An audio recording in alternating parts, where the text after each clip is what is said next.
This podcast is CME eligible. To learn more about CME, Alex, what do they do? They can either go to the CME tab associated with this episode, or they can go to jerrypal.org/CME. And on to the show. Welcome to the Jerry Pal podcast. Alex, this is more than the Jerry Pal podcast. I forgot. I got to let you introduce yourself, Alex. Oh, this is Alex Smith. This is Eric Rodero. I don't even know how we start this anymore because this is confusing. That's weird. We have because we're doing a combo podcast. This is a podcast within a podcast. This is like, man, we're making history here. This is new for us. We're building this airplane as we fly it. So we're delighted to welcome Chris Comeaux, who is a leader, coach, author in hospice and palliative care. His book is called Anatomy of Leadership, and he's the host of TCN Talks with frequent guest host, Cordt. Is that appropriate? Yeah, guest host. Yes. Maybe? And TCN Talks is a podcast that's focused on leadership, strategy, innovation, and the future of serious illness care. Chris, welcome to Jerry Pal. Man, thanks for having us. This is really cool. Cordt had tweaked me, and I'm like, what if we call these guys and say, what if we do a podcast within a podcast? And here we are.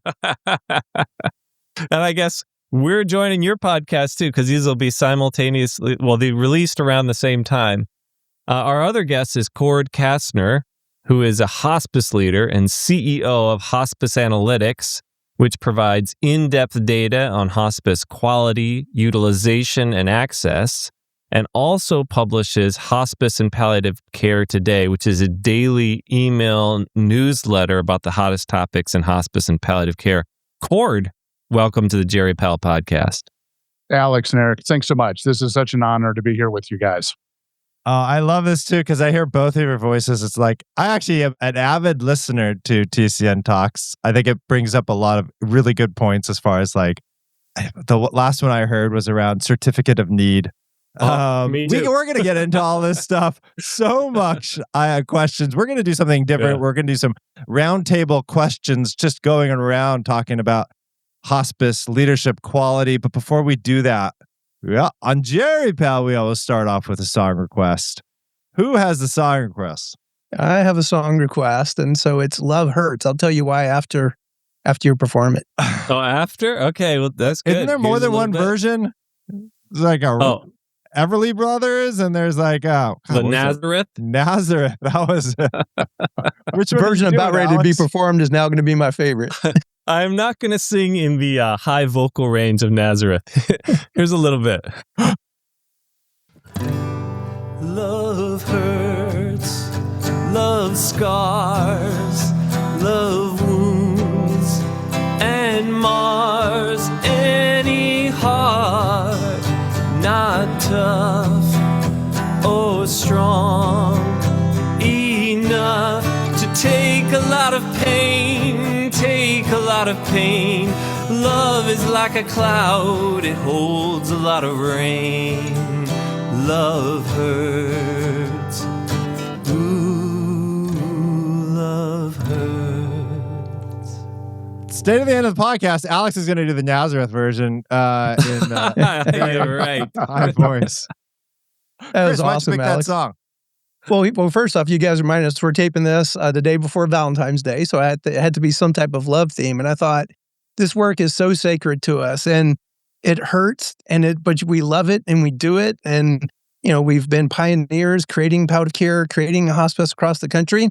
And there are days of amazing joy and there's days of amazing pain. So that's why I chose it. Oh, that was beautiful. Well, we're going to do something different than our usual podcast on our end, is that we're going to do kind of roundtable discussions as far as questions. And we're going to pose questions to each other. And I'm really excited because, again, I'm a very avid listener to TCN Talks. So I think I get to start this. And my question is, I'm going to first open up to Cordt. Would love to hear others. But one of the reasons I love TCN Talks is I get to hear about all the best hospice news that's coming around. Cordt, my question is going to turn to you. What are the kind of the top news stories that you've covered recently? Thanks for the question, Eric. It's like I said, it's such a pleasure being here with both of you. because the Jerry Pal podcasts we cover in the newsletter on a regular basis. We've covered over 50 stories from That Jerry is not Pal. the only reason I listen to your podcast. but it's so true. It's such an overlap, and I find myself now. For example, Alex, you introduced me to Lauren Hunt, right? Mm-hmm. Researcher at UCSF. The first thing I do is I go to Hospice Palliative Care Today. I log in and I type in Lauren Hunt. I'm like, well, I mean, we've probably covered, and sure enough, she pops up like 8 times for awards and different interviews that she's done. And it's such a great resource to fact check and quickly figure out what's going on in the field.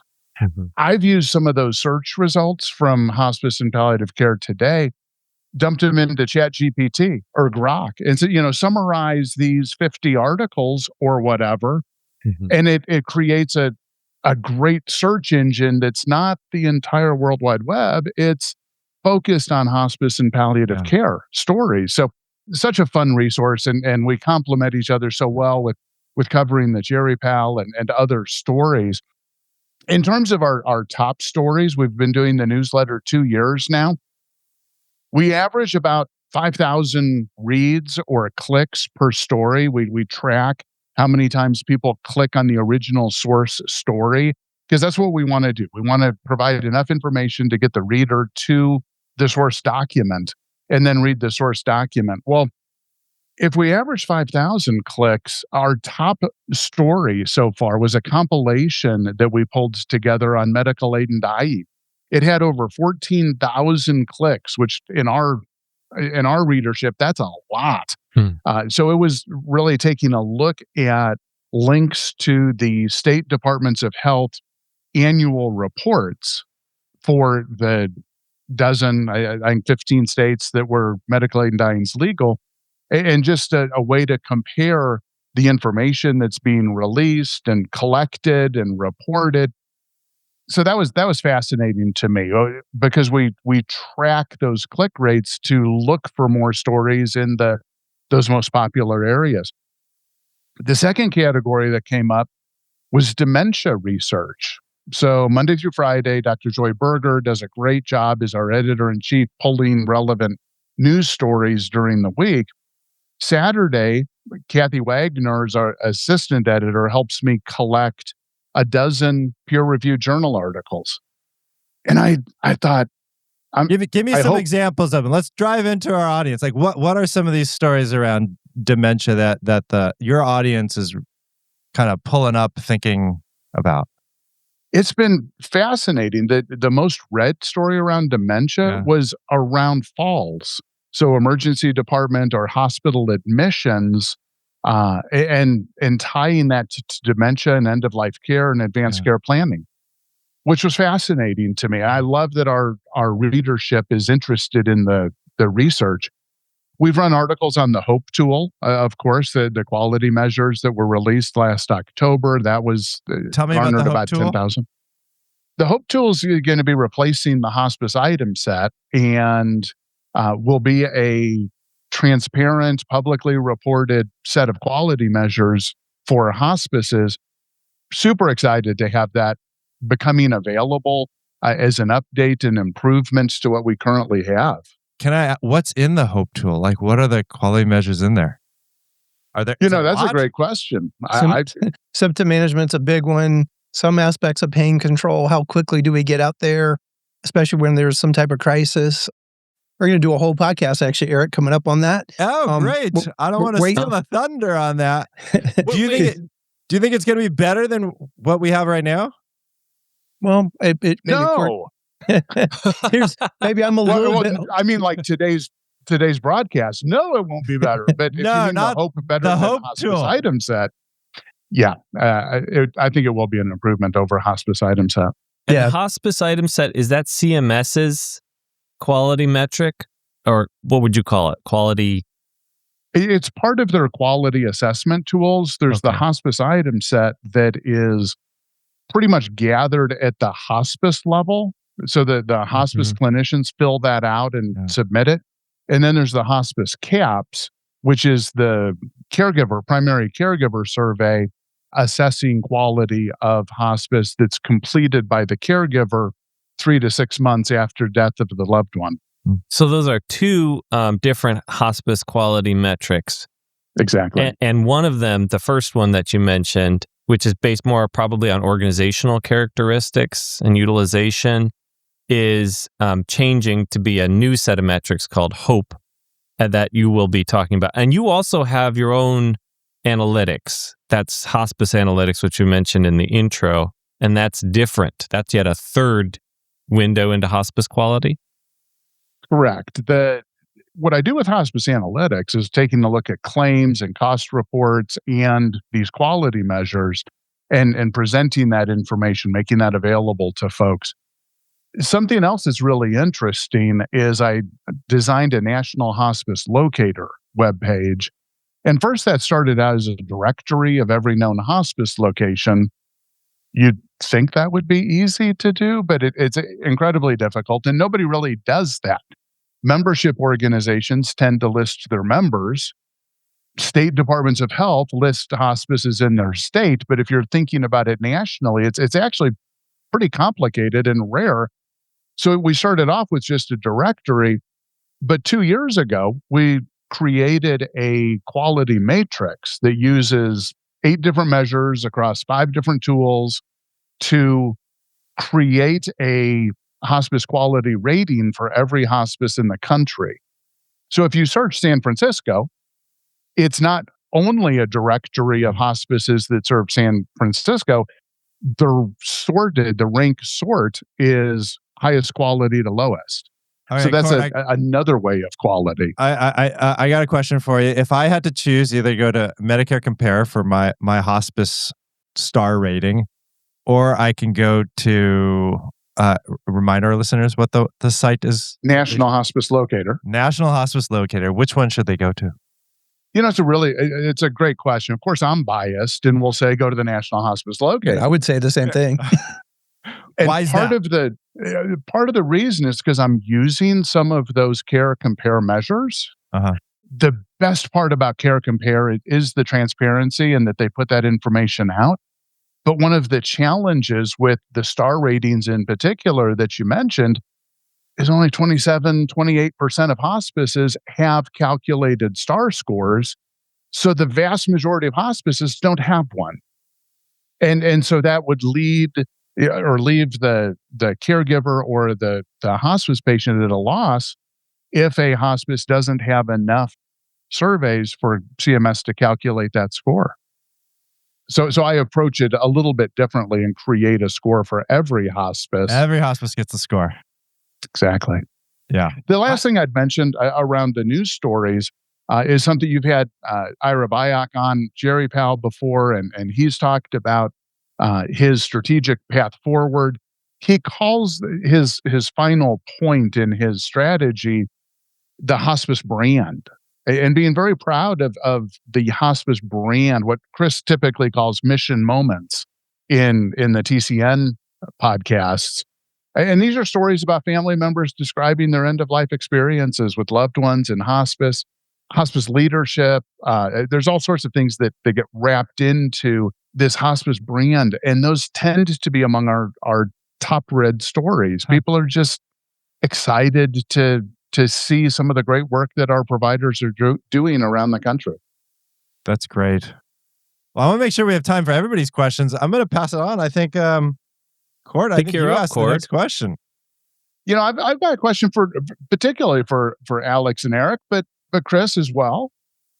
You've done so much in your GeriPal podcast to shine a light on the real challenges that we face. Things like burnout among clinicians, racial and access inequities, resource constraints, better prognostic tools like e-prognosis.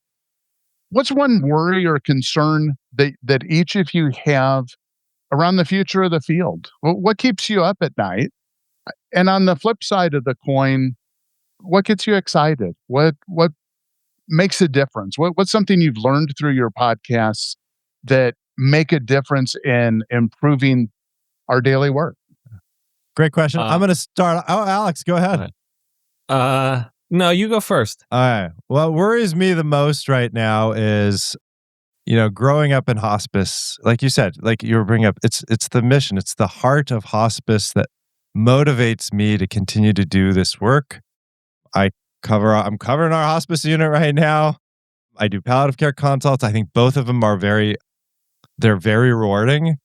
I think the biggest challenge is just the sheer amount of money and investment, and the heart of what we do is not necessarily a primary motivator for some of these businesses. And since you brought up Ira's article, we've both done podcasts with Ira.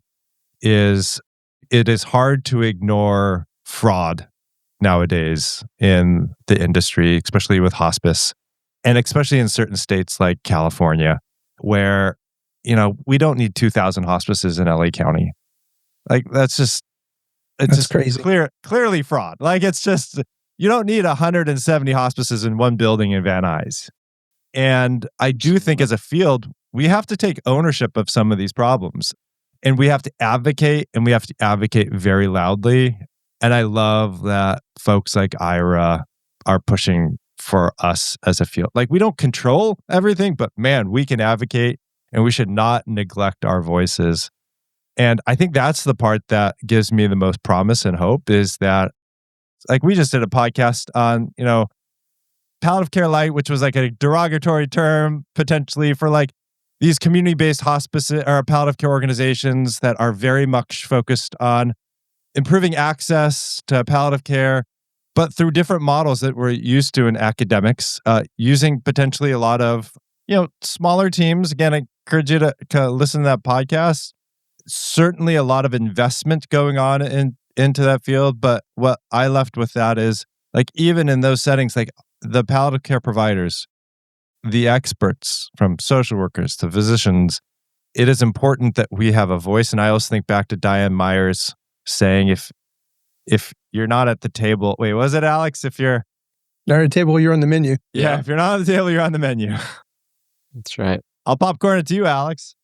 Well, mine's, I'm going to go in a different direction. I'm going to put on my researcher hat. As the audience, listeners, and you all know, I'm a clinician researcher, which means that I get like 80% of my funding through the National Institutes of Health or other research organizations. It's grants, right? I'm a grant-funded researcher. It's a tough time to be a grant-funded researcher. And this is not an issue that's specific to geriatrics or palliative care, aging research, serious illness research. This runs the gamut. But, because this is like the community, I'm very committed to mentoring. I direct our T32 fellowship in aging research, and also part of the ASCENT Collaboratory. It's a national NIH-funded research infrastructure grant that provides like career development type awards and pilot awards. I direct the pilot core for that. It's a tough time for the junior people. They're the ones I worry about the most. People who are trying to get into the field of serious illness research or aging research.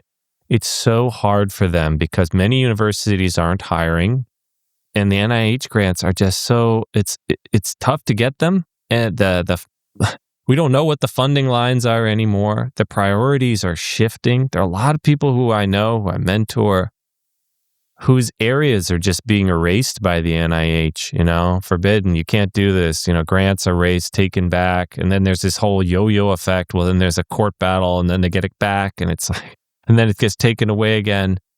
It's really tough. So I worry that we may lose a generation. I hope not. I hope it's just a short period.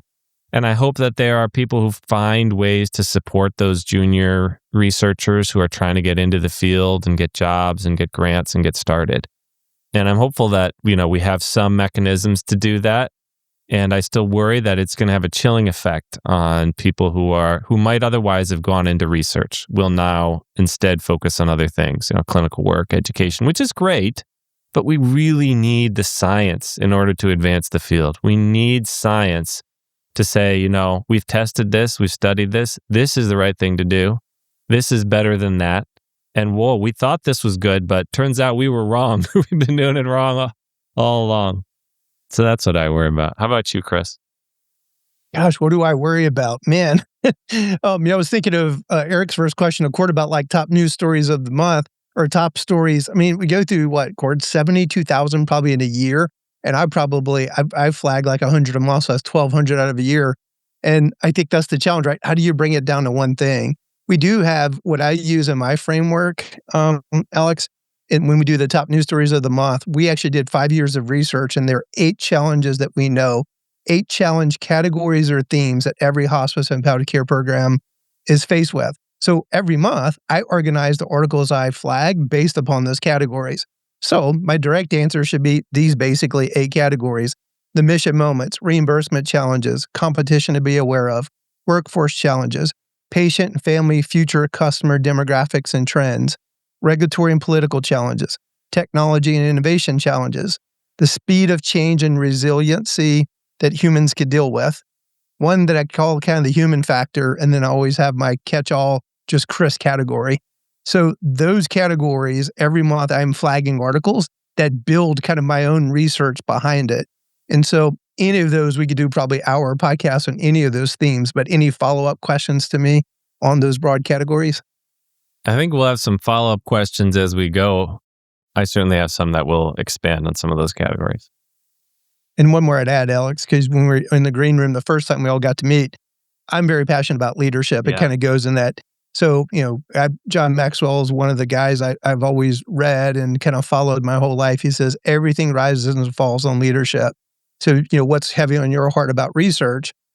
It all comes down to leadership. So those young people that may feel jaded right now, if they will just, whatever pathway opens up for them, if they'll go to school there and just keep going to school there, your sphere of influence will grow. And you never know how those things that feel like little side trails may come back, and you'll harvest things that can help you for the big game that maybe you thought was going to be where you're going to be from the very get-go. That all comes back to the whole journey of leadership, why I wrote the book, The Anatomy of Leadership, to give people a framework. Alex, I just comment on your thought around the researchers, and I really appreciate the concern about the next generation and where this is going. And I'll be honest, I thought to myself, how exciting that we have a next generation of researchers interested in gerontology, interested in hospice and palliative care and end-of-life care. Like, I probably all 4 of us have been around long enough that there was a time there weren't very many like people lining up at the door to enter into research in these fields. And it's exciting that there are people interested in it. Alex, I'm going to ground this. Do you feel like there's more or less right now, given the uncertainty? Like, people, are they wanting to commit many years of their life to research fellowships? And I think it's still early to say. Yeah. I mean, we're the major change came with the change in the federal administration, which is what, a year and a half in? Yeah. Or a year? God, it feels like longer, but it is. It does, but you're right. It's probably like a year and a quarter. Yeah. By the time the show airs, anyway. So I think it's tough to say. Yeah. Okay. You're hopeful. I agree, Cordt. I'm hopeful, and I love the fresh new ideas that are bubbling up from these new investigators looking at these problems that are seemingly intractable with fresh eyes. And I worry that some of them just are going to be so disillusioned with what they read and what they hear about and what they hear from other junior people, and the fact that just a lot of universities aren't hiring researchers right now. It's tough to get a job, Can I add some of that, Alex? Cordt and I had Ira on, and we did a podcast as almost like a gift for the holidays to people, just kind of time with Ira from his heart. And he said something so profound. They sat around a fire in Colorado at I guess it was in Estes Park, right, Cordt? And there was no research. There were no textbooks. There were no classes. You think about the early days of where he was and think of where we are today. The challenges, the mountain range of challenges in front of them in the early 80s, et cetera. We have different challenges. And that same spirit that they kind of address them with, we shouldn't let these challenges take us out. What will they say about us a generation from now, just like how we're talking to the IRAs, future when Alex and Eric are on somebody else's podcast 20 years from now. What did you guys do in 2026 when those challenges came? I feel like this is our time. Yeah. Cordt, what's your challenge? What are you thinking? What are you worried about? I think some of the themes that you've mentioned, the waste, fraud, and abuse is a concern. We have so many absolutely fantastic hospice and palliative care providers out there. And yet the country often looks at hospice as it's a one-stop shop, like it's all one hospice, and they don't get the differentiation between the providers. So when you see an article that's talking about fraud or something inappropriate going on, it tarnishes the entire field, and that concerns me. I think we need to clean that up. The other thing that kind of comes to mind is around some of the ownership issues that a dozen years ago we were talking about nonprofit, for-profit. Well, today we've segmented both of those. So there are articles out now about differences between church-based nonprofits and freestanding nonprofits. That's interesting. And then we segment the for-profit side into independent, publicly traded companies and private equity backed. And what does that mean? I honestly don't think we have answers to any of that yet. We're participating in some research studies around trying to answer those questions, but there's a conflict between the mission and the money, and it's yet to be seen who's going to win and how that's going to impact patient care, which is what it boils down to me. If quality of care improves, ownership doesn't matter. Yeah. If it's going down, that's a concern. And again, ownership doesn't really matter, but we can probably segment this and unpack this a little bit more than we have to date. Yeah. I think, the research that we have is that it does matter. So there's good and bad hospices, and there's heterogeneity amongst hospices, but there seems to be more heterogeneity amongst for-profit hospices than non-for-profit hospices. Knowing that the field is evolving, right? Like, even in hospitals, we see that nonprofits are starting to look a lot like for-profits and how they're acting and operating and what they're worried about. Yeah. Is that your sense too? Keep an eye on it. It is. Absolutely. And the larger the provider, the more homogeneity there is, the more they all look the same. Yeah. Chris, I think you're up. Yeah. So my question is, since originally how we got together was around Ira's framework, what do you think of Ira's framework? And maybe for the listeners, I'll repeat it. Zero tolerance for waste, fraud, and abuse, clinical and programmatic standards, making meaningful data readily available, driving competition based on quality, embracing and promoting our authentic brand. What do you think about it? Is it needed? And what's your opinion about it? You've debated it, talked to him about it. Cordt and I use it a heck of a lot. Yeah, you use it when you talk about kind of every time you bring up those stories, you bring it up. Alex, I'll turn to you on this first. I took the first one. I was just trying to put together my thoughts. I think it's a great framework. It's aspirational, and I appreciate that. I worry a little bit that it's unobtainable in the United States because we live in a system that is so capitalist and for-profit dominant, and where you can potentially end up playing whack-a-mole, squashing down one mechanism by which people are profiting off of people who are seriously ill and dying in ways that are concerning, because profit by itself is not bad. It's just when the profit motive leads to a decrease in quality that would become concerned.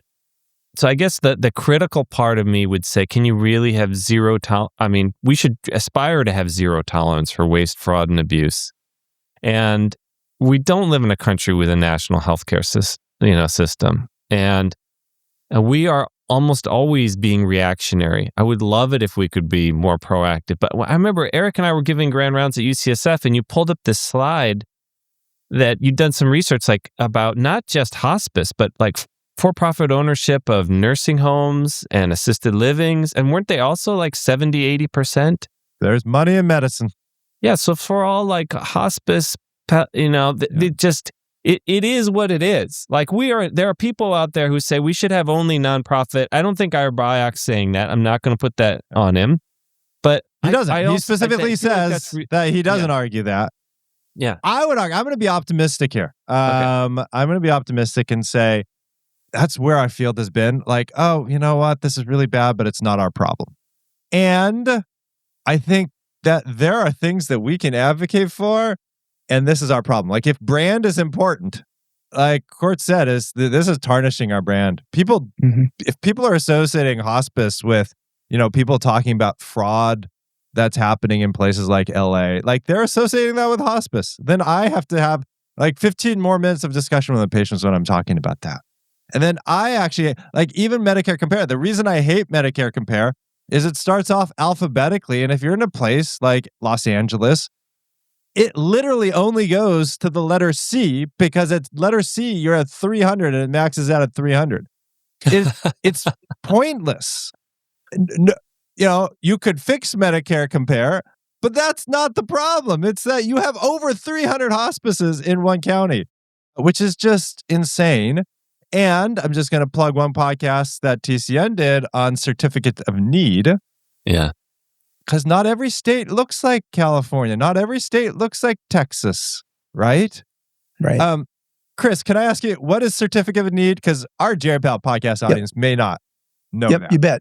In a lot of states, I think it's about 26, 23. Cordt actually looked it up for me. And so it's less than half of our states. There is a law called Certificate of Need. So the opposite, it would be like the state of Texas. There is no CON. It's having dinner with my godfather, a serial entrepreneur. Hey, Chris, what have you been doing in your life, your career?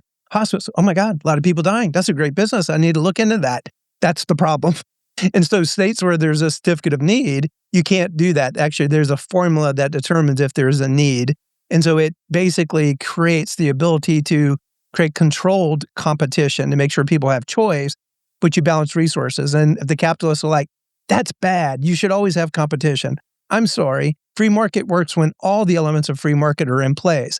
You don't have all the elements in free market in healthcare, which is why you need CON. I'm okay with the capitalist system. Yeah. I'm a capitalist in nature. But in healthcare, it does not work if it's just a free-for-all. Yeah. If that was the case, hey, let's go to Texas. Let's go build a hospital in Dallas because there's a lot of people there. What about the poor people in Lubbock, Texas? You know what? We don't worry about them. We want to go where the people are. Yeah. That's the point of CON, is it gets resources where you need it. And let's be honest, the especially like in the hospital setting, the way people in hospitals get selected into hospices, it's not Medicare Compare, it's not a quality metric, it's who can admit this patient as fast enough so we can decrease our length of stay in the hospital for many hospitals. So this is not a true free market. And people don't have say. They don't even know where to look for that. But I am optimistic that's changing. With the baby boomers, I think we're on the cusp of a lot of sea change things blowing in the favor of things I think we would all believe in, like people choosing the best.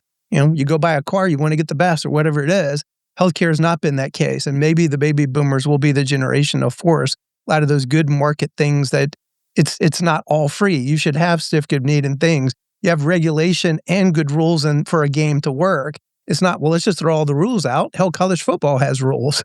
And so with healthcare, we don't need a certificate of need. Well, what game does that actually work in? Yeah. Yeah, Eric, you were mentioning about your frustration with Care Compare.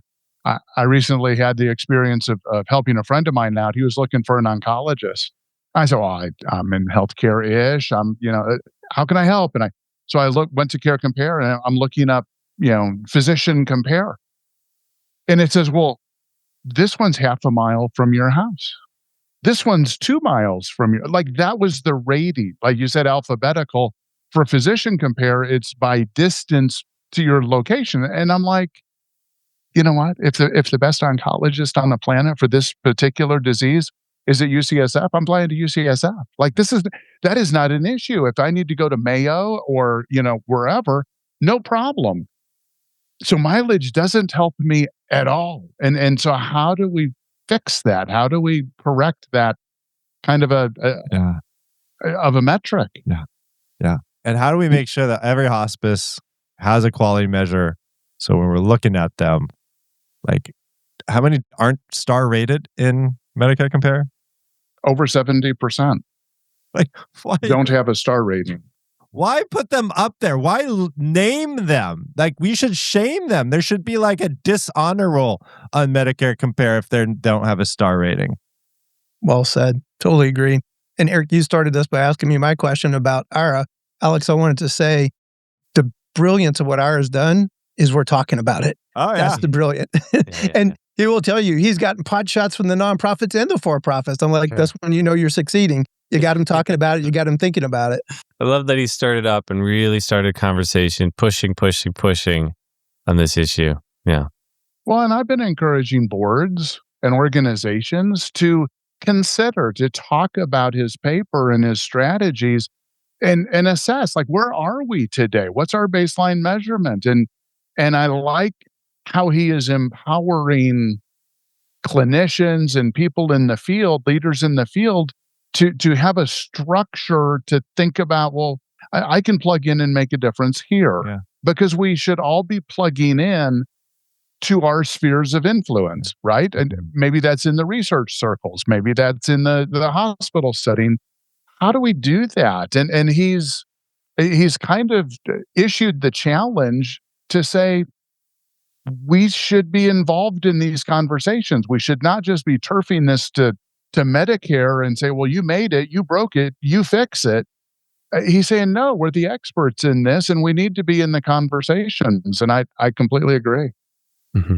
I guess that my question to you on this Ira topic, because he didn't just mention hospice, he mentioned palliative care.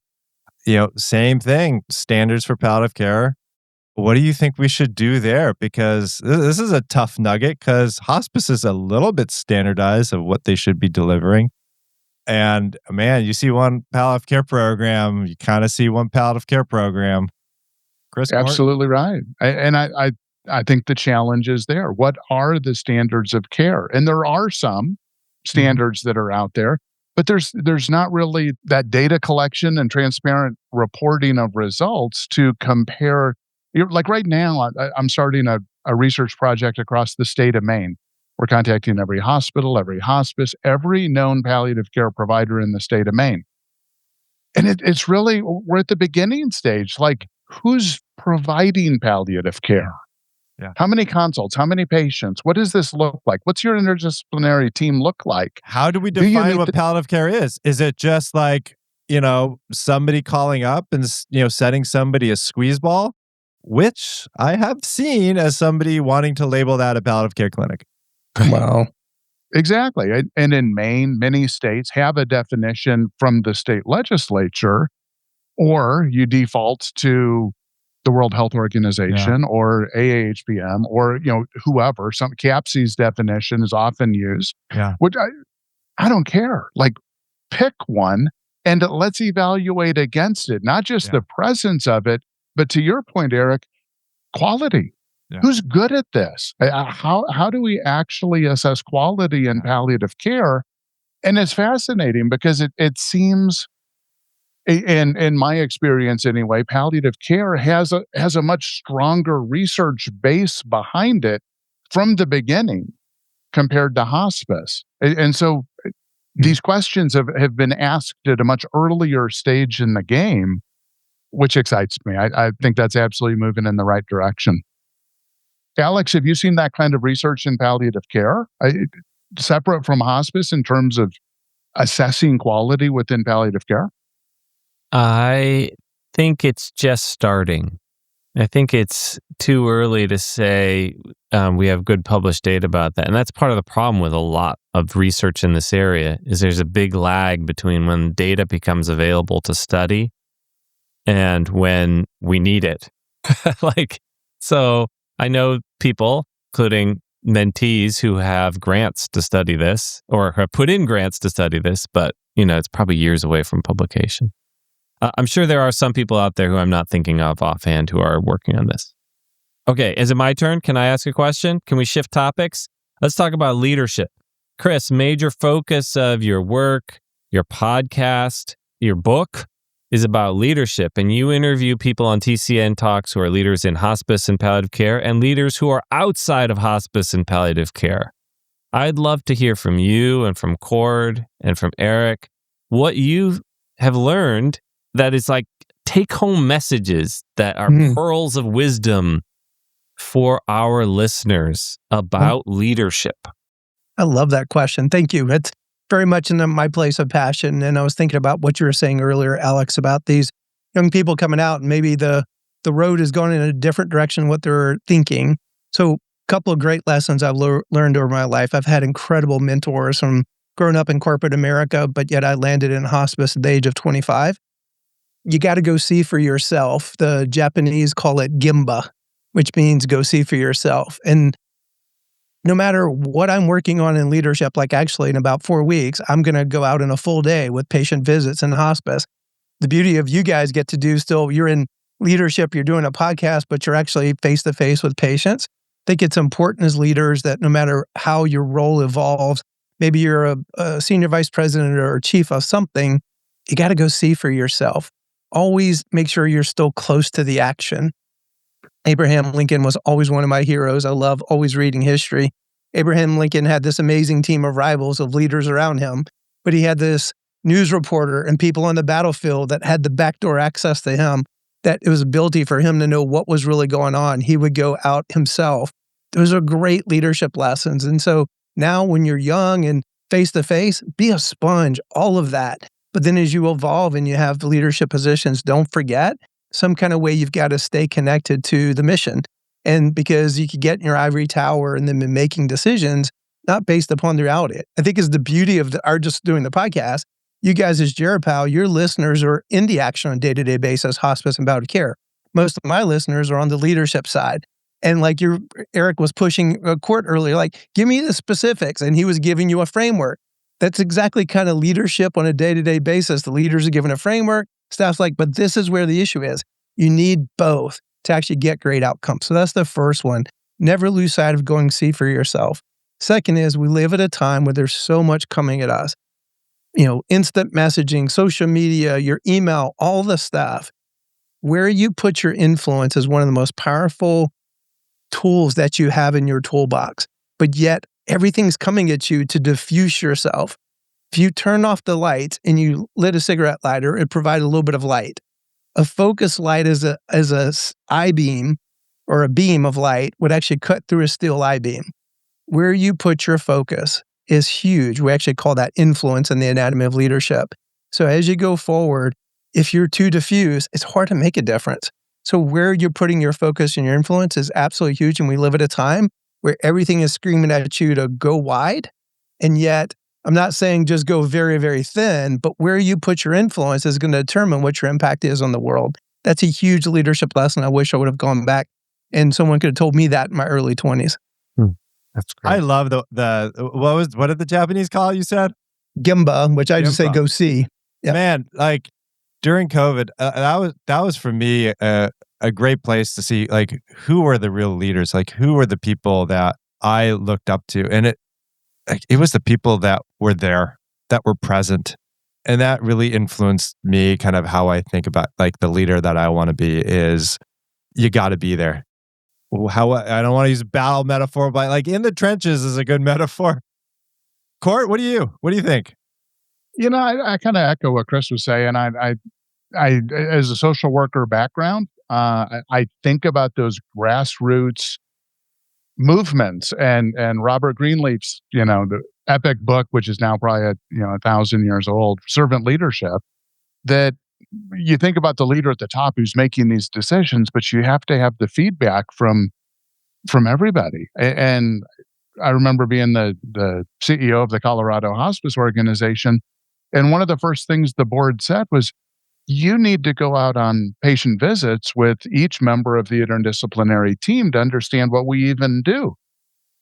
I'm like, I absolutely need to do that. And that was my favorite learning piece in that position, was just going out and like, I'm the tag along. Yeah. And I loved that.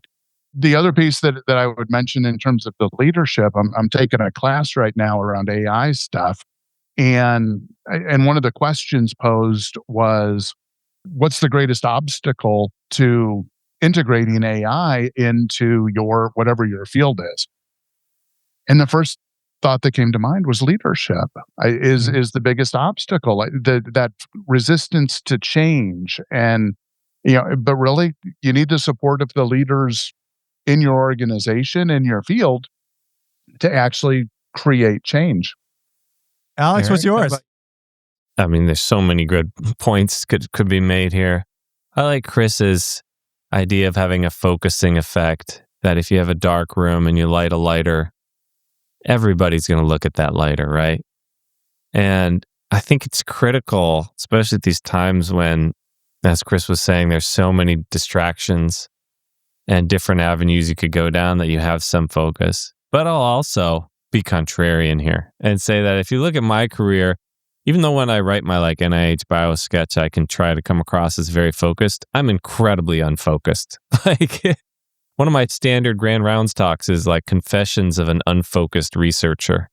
Because I've really had like more like several areas in which I've had focus rather than like one specific, dominant area of focus. But I think the underlying principle is that I'm dedicated to advancing hospice, palliative care, geriatrics, gerontology, aging research, serious illness research. Like I'm mission driven in that way. And if it aligns with that mission, then I'm all for it, And within that somewhat broad purview, I just love the intellectual curiosity of like working with different issues, different problems, whether they're like bioethics issues or epidemiologic issues. So I agree with the focus, and also that it's got to be interesting. Like you've got to keep it interesting and got to keep it fresh for you and for the people who you lead, right? They have to continually have like a renewed sense of purpose.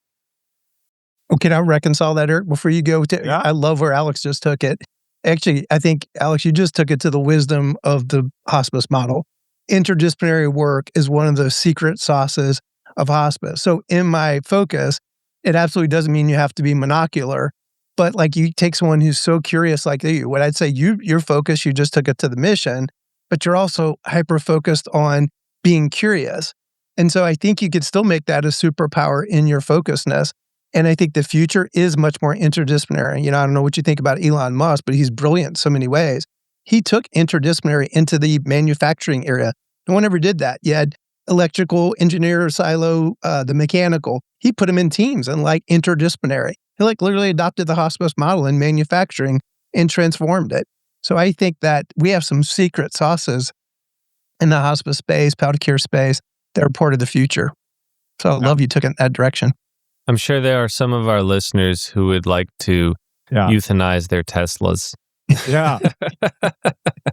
I actually feel from a Elon perspective, it's not the leadership that I look at, mainly because I think he takes credit for everybody else's innovations Right. as his own. And that's like the worst type The flip of leader. side to it. He's a complicated individual. Yeah, and I He's was very just going to go complicated. to the intractable problems. Like you can think about like money in medicine as an intractable problem. You can think about like quality in palliative care. Like these are big, hard problems. I'm going to bring it back to hospice too. There was once a time a social worker / nurse / doctor who tackled an intractable problem, which is death and medicine's reluctance to actually care for people who are dying. That was Dame Cicely Saunders, who created the first hospice and is still kind of like when we think about like an interdisciplinary team in one, it's kind of her. But also somebody that we look at as somebody who tackled an intractable problem. Again, it's not like all of a sudden we fixed it. Many decades later, we're still working on making this even a better model of care. And that's kind of the leadership that I think is important to model. Not just the fact that she had sherry behind her desk and that she had people drink sherry with her during her one-on-one mentorship meetings. Maybe you need to adopt that, Eric. I'm liking that. I know, a didn't little that. sherry door. You just break out the little glass. Alex can break out his guitar. We can have a little coming together. Well, Cordt and Chris, I want to thank you to be on this podcast, our shared podcast, TCN and Cherry Pal. But before we leave, Nazareth version of Love Hurts, Alex?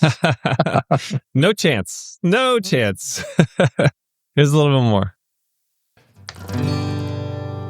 I'm young, I know, but even so, I know a thing or two. I learned from you. I really learned a lot. I really learned a lot. Love is like a flame, it burns you when you're hot. Love hurts. Ooh, love hurts. Oh, that was fun. Thanks, Chris and Cordt. Thank Outstanding. you, guys. And thank you to all of our listeners for your continued support. We'd also like to do a brief shout out to those listeners who've donated more than $250, including Kate Mesrich, Jen Hopping, S. Ashad Abid, Michael Bordowski, Harry Hahn, Carol Heyman, Gretchen Schwarzy, Sharon Bragman, Elizabeth Chung, Paul Amatelli, Brian Cassell, Victoria Braun, Susan and John McFadden, Christopher Heck, Emish Simoji, Matt Schuster, Carrie Hagan, Lloyd Woolstat, Carrie Levy, Mamie Fetzer, Ron Sabar, Stephanie Gabatuller, Patrick Lally, Richard Lewis, Margaret Leung, Cindy Harris in honor of Emily Guillot, April Sear, Anna Nayak, Xinyi Wang, Sudha Chandrasekhar, Michelle Reisner, Asher Edwards, Susan Nelson, Rebecca Goldstein, Rochelle Bernacki, Carol Dietrich, Mark Andrews Wren, Elizabeth Cobbs, Amy Rack, and Meg Walhagen. your support keeps the microphones running, so thank you very much.